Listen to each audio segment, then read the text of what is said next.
बिस्मिल्लाहिर्रहमानिर्रहीम, अस्सलाम वालेकुम। पाकिस्तान और दुनिया भर में देखने और सुनने वालों को अब्दुल कादिर का सलाम। बहुत सारे सियासी और बहुत सारे कानूनी मामलात हैं जो एक एक करके आपको बताने हैं। एक तो इमरान खान का सुनामी तमाम तर रुकावटों के बावजूद खैबर पख्तूनख्वा के बाद अब बलूचिस्तान में दाखिल हो गया। आज वहाँ पर क्या कुछ हुआ उसके कुछ विजुअल्स आपको दिखाने हैं और साथ ही PTI का ऑनलाइन पावर शो, ये मुल्क की तारीख का पहला पावर शो जो चंद घंटे बाद या गालबन अब से कोई तकरीबन 24 घंटे बाद शुरू होने जा रहा है, उसके लिए बहुत सारे लोग पूछ रहे हैं कि हम इसमें शिरकत कैसे कर सकते हैं। है तो ऑनलाइन पावर शो, लेकिन इसमें फिजिकल अपीयरेंस भी होगी। कौन लोग करेंगे, कैसे शरीक होंगे, आप लोग कैसे शिरकत कर सकते हैं, वो भी आपको बताना है। प्लस आज इस पावर शो से पहले, बल्कि आज नहीं कल, इस पावर शो से पहले PTI में एक बड़ा नाम शामिल होने जा रहा है और वो है लतीफ़ खोसा का।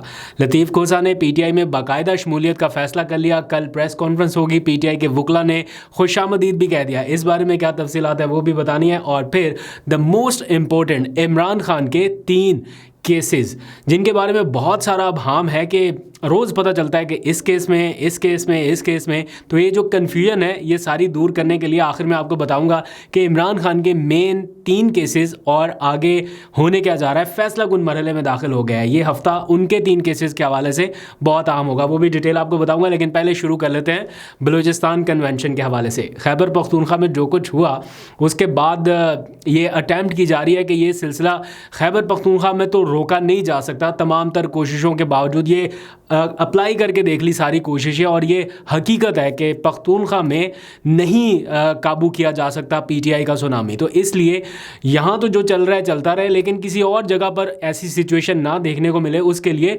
प्रिकॉशनरी मेजर्स लिए जा रहे थे।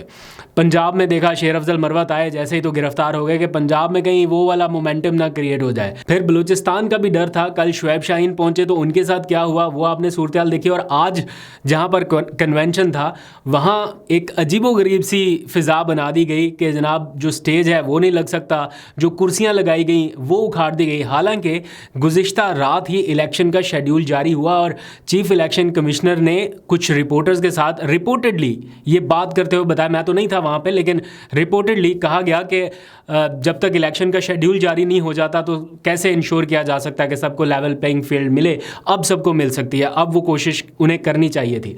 लेकिन वेरी नेक्स्ट डे जो हुआ, कुर्सियाँ उखाड़ दी गई, लेकिन इसके बावजूद लोग ज़मीन पर बैठ गए, लोग गए नहीं वहाँ से और कन्वेंशन का इनेकाद किया। जितना रोकने की कोशिश की जाएगी उतना लोग रेजिस्टेंस ज़्यादा दिखाएंगे। और जैसे आज लोगों ने वहाँ पर एक पावर शो किया, बेशक ज़मीन पर बैठकर किया, लेकिन जो सबसे अच्छी बात थी इस कन्वेंशन की जो मुझे लगी कि वो ज़बरदस्त नारे थे जो फ़ौज के हक़ में लगे और बड़ा अच्छा जेस्चर दिया गया इन सारी कोशिशों के बावजूद जो रोकने के लिए हुई। और कहा गया, जो नारा लगाया गया कि फ़ौज हमारी है और हम उसके हैं। जैसे इमरान खान साहब कहा करते थे कि मुल्क भी मेरा, फ़ौज भी मेरी। आज उनके कारकुन ने बलूचिस्तान में नारे लगवाए कि फ़ौज हमारी है और हम उसके हैं।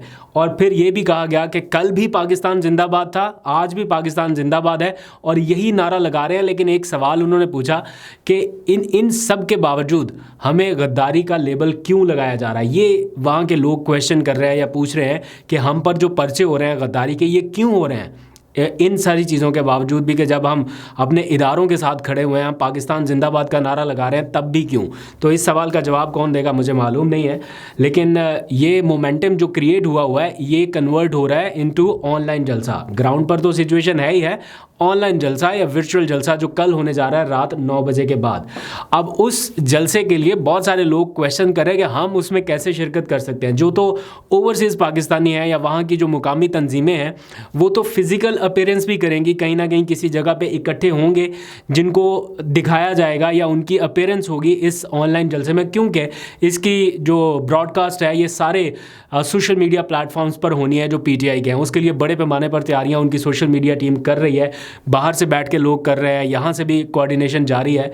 लेकिन आप लोग कैसे शिरकत कर सकते हैं जो इनलैंड पाकिस्तानी हैं, जिनके लिए ये नई इन्विटेशन के फ़लाँ जगह पर ये ख़िताब लाइव दिखाया जाएगा तो आप वहाँ पर पहुँच जाएँ। जैसे इमरान खान का ख़िताब F9 पार्क में दिखाया जाता था, कराची में किसी जगह पर लोग इकट्ठे हो जाते थे, लाहौर में लिबर्टी पे सब लोग इकट्ठे होते थे। तो ये वैसा तो नहीं है, लेकिन आप शिरकत करना चाहें तो उनका कोई भी सोशल मीडिया प्लेटफॉर्म आप ट्यून इन कर सकते हैं। ये टिकटॉक से लेके, यूट्यूब से लेके, फेसबुक से लेके, ट्विटर पे लेके हर जगह जितने उनके ऑफिशियल पेजेस हैं वहाँ पर लाइव स्ट्रीम इसकी होगी। और लाइव स्ट्रीमिंग होनी किसकी है, एक तो वो लोग जो ओवरसीज़ पाकिस्तानी कहीं ना कहीं गैदर होंगे उनकी अपीयरेंस, प्लस जो पीटीआई की लीडरशिप है उनकी अपीयरेंसेस होनी है गालबन, जिनको शायद आपने बड़े अरसे से नहीं देखा या देखने की ख्वाहिश है। तो लेट्स सी कि किस तरह का होता है। मैं खुद ये जानना चाहता हूँ, मुझे भी अभी एग्जैक्ट नहीं पता कि इसका आउटकम क्या होगा या इसका रिजल्ट क्या होगा। वो तो जब ऑनलाइन लोगों की तादाद को काउंट किया जाएगा कि कितने लोगों ने इसको देखा या कितने लोगों ने शिरकत की, तभी पता चल सकेगा। जाहिर बात है थोड़ा बहुत फ़र्क तो होगा, जो ऑन ग्राउंड जलसा रहता है उसका और इसका क्या कंपैरिजन है ये बाद में पता चलेगा, जो कि पहला एक्सपीरियंस है।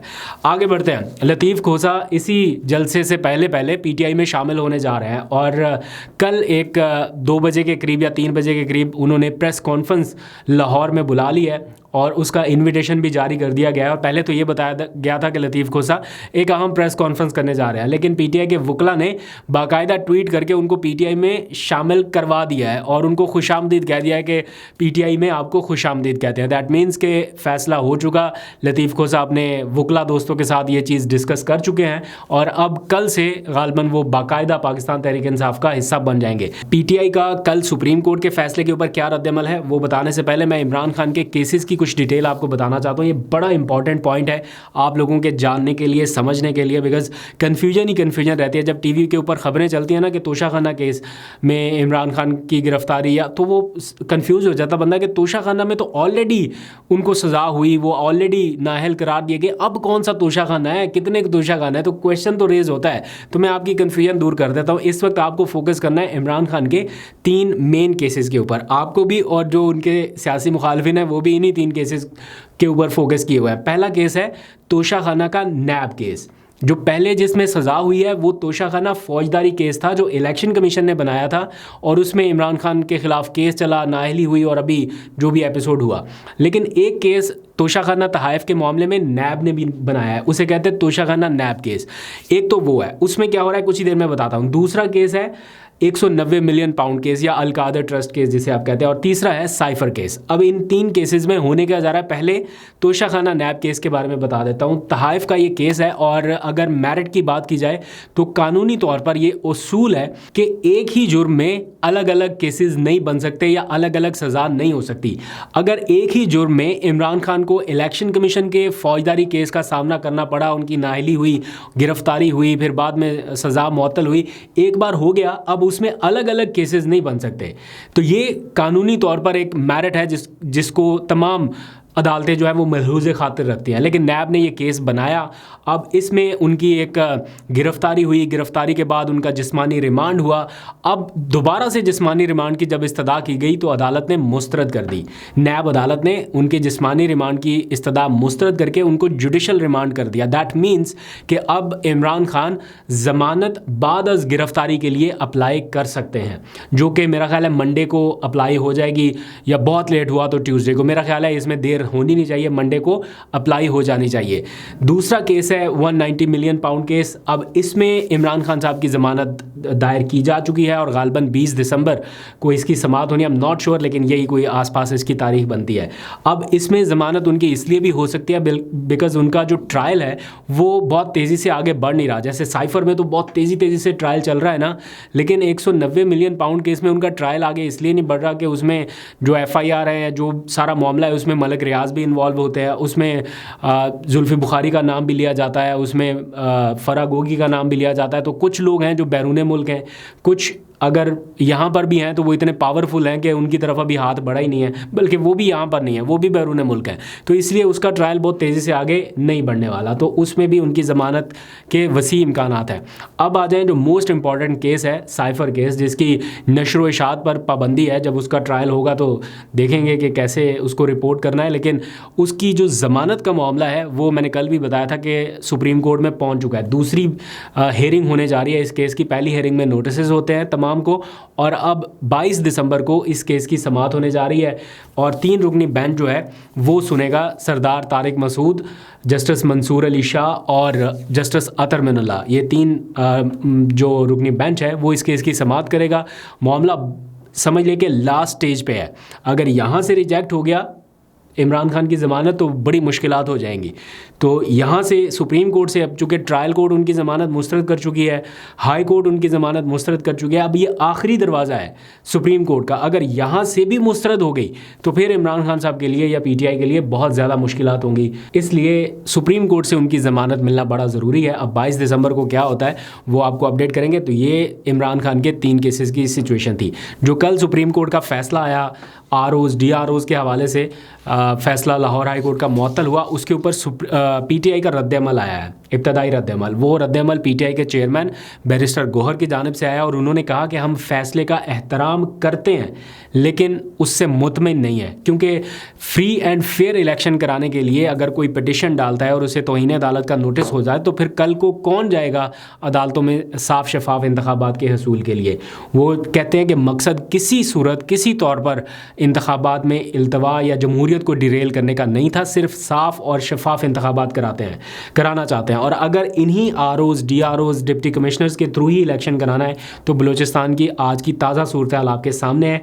इलेक्शन शेड्यूल जारी होने के बावजूद एक सियासी जमात को इकट्ठा होने की परमिशन नहीं दी गई। जब वो इकट्ठा हुए तो कुर्सियाँ, स्टेज कहाँ गया किसी को पता नहीं है। तो ये सारा कुछ डिप्टी कमिश्नर्स के हुक्म के बगैर नहीं हो सकता। कहीं कहीं PTI में शमूलियत हो रही है तो कहीं कहीं मुस्लिम लीग नून से लोग भी निकल के जा रहे हैं।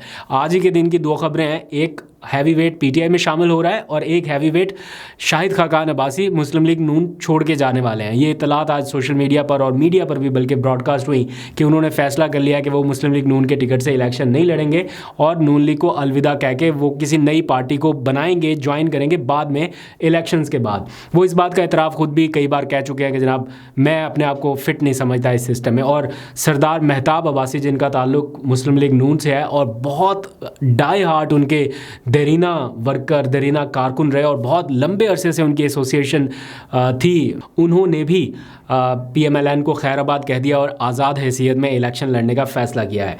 तो लेट्स सी क्या होगा, आपको अपडेट करते रहेंगे। अभी तक के लिए इतने, अपना बहुत सा ख्याल रखिए। अल्लाह हाफ़िज़।